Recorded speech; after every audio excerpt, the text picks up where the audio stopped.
how do you know you are those people and those are your ancestors? How do you know that these are your ancestors, the ancient Kemetic people?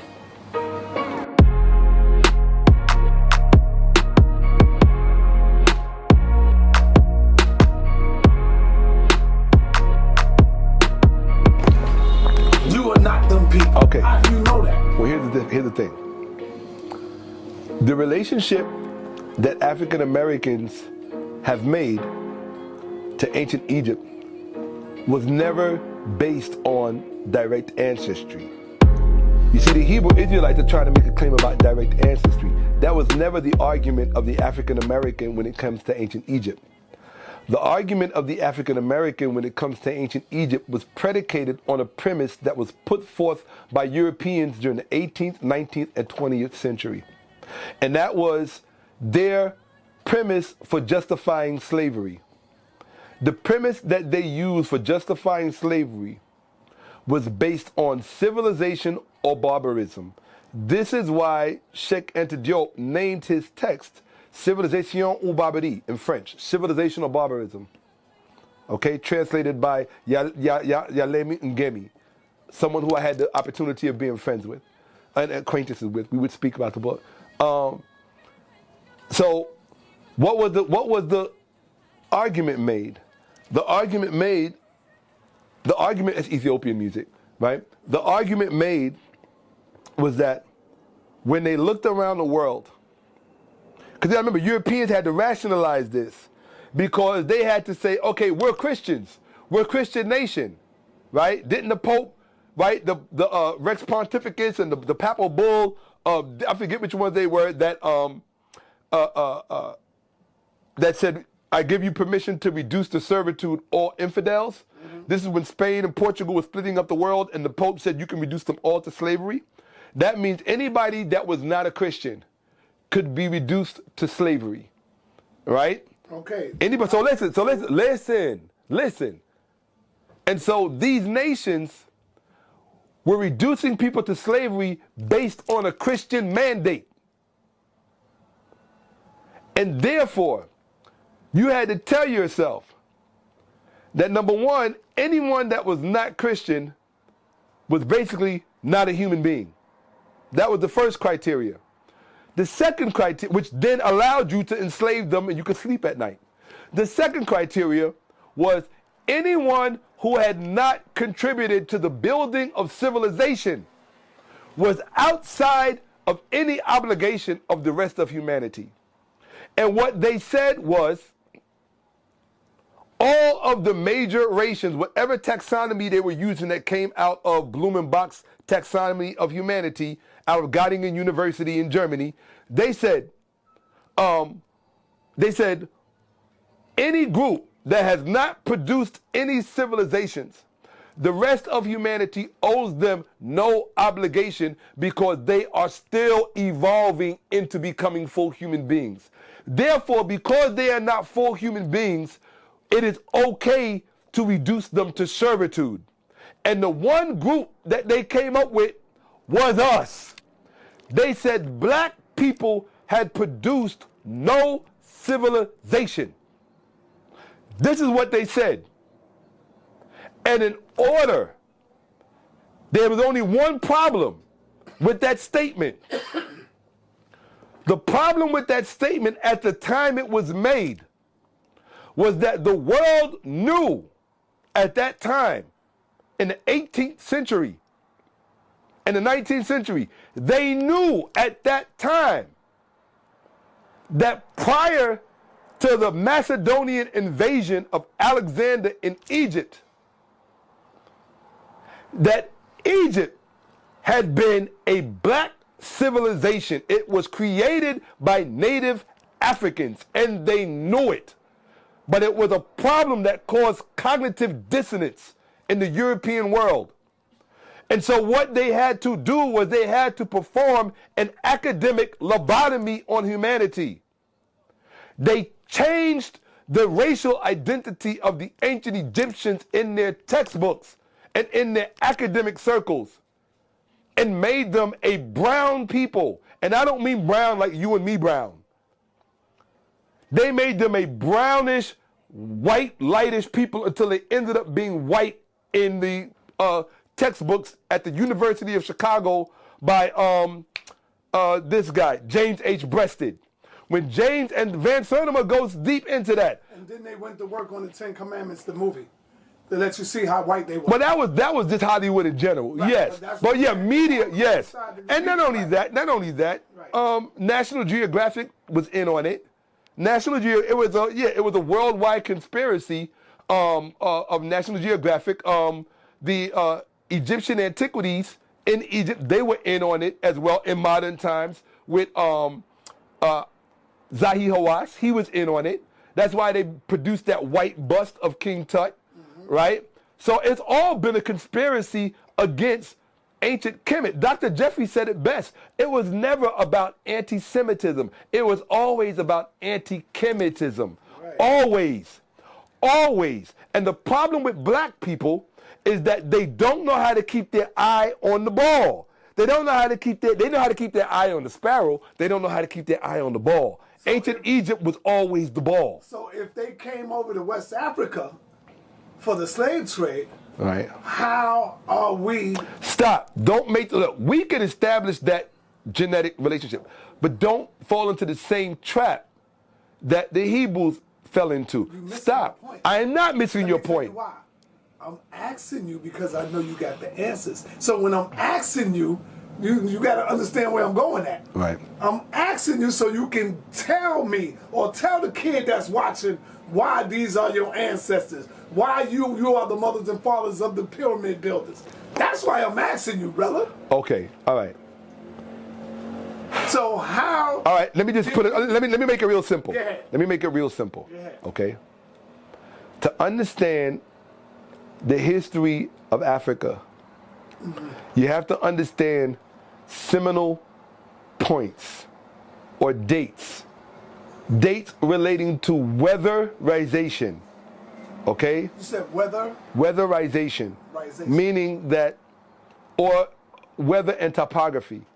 Meaning that places that are now uninhabitable, in ancient times, they were habitable. Okay? And there were certain regions. The main region I'm talking about now is the Sahara. Okay, the Sahara Desert. When the modern Arab-related, Turkish-related Egyptians of modern Egyptian nationals today, when they want to say that the ancient Egyptians were not black, what is their favorite term they like to use? They all love to use the term sub-Saharan. Sub-Saharan Africa. So in their minds, there is this imaginary line that black Africans have always been below. Okay? Black Africans are stuck and static below the Sahara. And then once you get above the Sahara into North Africa, this is a different race of people and different people. This is a false assessment of African history, okay? Right. And of African lineage. So, what you need to know is that in ancient times, in very distant, remote periods of African history, we're talking about the Paleolithic, we're talking about the Neolithic, and we're talking about the Holocene, right? We're also talking about the Younger Dryas era, okay? We're talking about the ends of ice ages and things of that nature, right? And also what's called monsoon rain patterns, right? That come off of the Indian Ocean and change the topography of the Sahara. What people have to understand is that in ancient times, there was a contiguous community of black people across the Sahara, across from the west to the east. One people. Sometimes they look pitch black, sometimes they look reddish brown. But these black people have always represented themselves that way, to show plurality, to show plurality, that this is who we are. That's why they always show themselves as black and brown. Black people in Africa were never represented as solely just pitch black. Right. That is a lie. Mm-hmm. I'm not pitch black, but I'm still black. Right. And then you take somebody super, super dark, right? Or somebody, I can't think of anybody up top of my, I'm talking about straight up African American, who's super, super dark, right? We look like reddish. I would look reddish brown to them, sort of like you do. And then somebody like maybe a Wesley Snipes or the model Tyson, if he's got a super suntan, will look a lot darker, right? So we've always presented that way. And what I'm saying is that in these remote times, the Paleolithic, the Neolithic, the Holocene period, in these times, there was a contiguous community of black people across the Sahara. And when the Sahara became uninhabitable, these people diffused. Migrated. They migrated. Mm-hmm.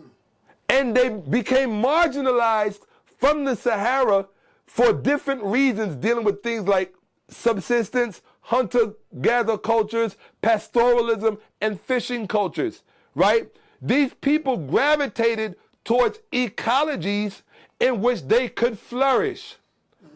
But the thing is that because they came out of the Sahara, they all brought things with them out of that experience to these different places. Yes.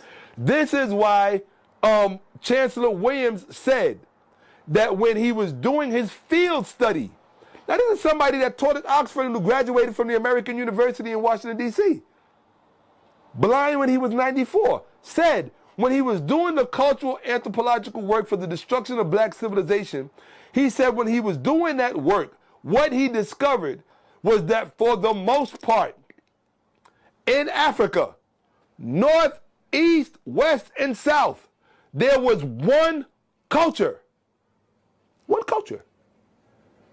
that could be found in all of these places. That all of these people shared certain things in common. Of course they did, because at one time they were one people. They came out of what's called a supra-Saharan complex. Do you have any evidence? I have all of the evidence. All proof that we also ended up in West Africa. Yes. Yes. I mean, Basil Davidson's documentary, Africa Part 2, he actually shows you, literally shows you. Ended up in West Africa. No, what he shows you there is that there's a diffusion from the Sahara where people go down into the equatorial region of West Africa. Right. They go over to the Nile Valley, right? And then eventually they make it into Southern Africa, called the Bantu expansion, right? Although notwithstanding the Khoisan people and those other indigenous, autochthonous people of those lands, right? So as far as Kemetic, now here's the thing. The documentary does touch on some of the migrational experiences, but they did it with a slant and a lean to make it seem like the majority of the Bantu people, or the Bantus period, are actually the Hebrew Israelites and the people of the Levant. This is what they're saying. And what they did was they chose a few African groups, like the Fulani, perhaps the Hausa, and a few other people who don't come to mind right now. And they said that these people would correspond with the genetic makeup of the ancient Egyptians. But that the majority of the rest, the Bantu-speaking people, these people, and that these are the majority of the people who ended up on the slave ship, these people actually are the original Hebrew Israelites who come out of Canaan. All right. This is what the film is saying. There's a problem with that, though. There's a major problem with this. Go ahead. If I said anything to anyone that offended you, good. You need to be offended. Okay? You need to be offended.